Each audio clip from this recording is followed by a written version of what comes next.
Drama serial आजमाइश की नई आने वाली एपिसोड में आप देखेंगे कि शिज़ा समरीन को कहती है कि अलमास के पास पहले कोई भी छत नहीं थी।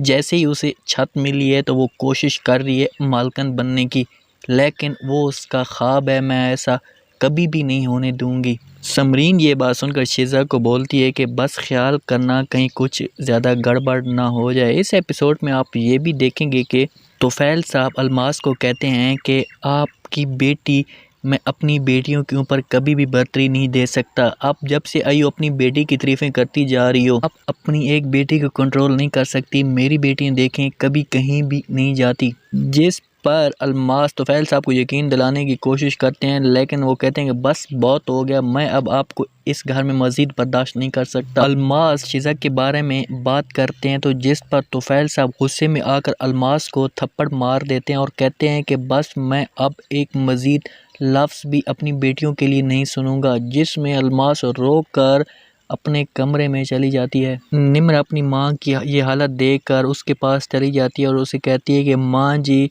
अब बस हो गया, अब हम ये घर छोड़कर चले जाते हैं। जिस पर माँ उसे कहती है कि बेटा सब्र करो, एक वक्त ज़रूर आएगा हमारे लिए भी। ये सब आजमाइश के दिन हैं और हमें यूं ही लगता है कि इसी को तो आजमाइश कहते हैं।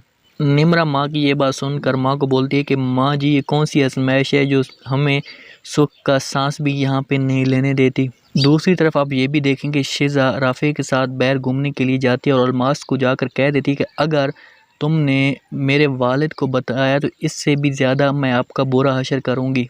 ये सब आप आगे आने वाली एपिसोड में देखेंगे। दोस्तों, आपको क्या लगता है कि अलमास तोफ़ैल साहब को शिज़ा के बारे में सब कुछ सच सच बता देगी? कमेंट्स में अपनी राय लाज़मी दें। चैनल को लाइक सब्सक्राइब कर दें। शुक्रिया।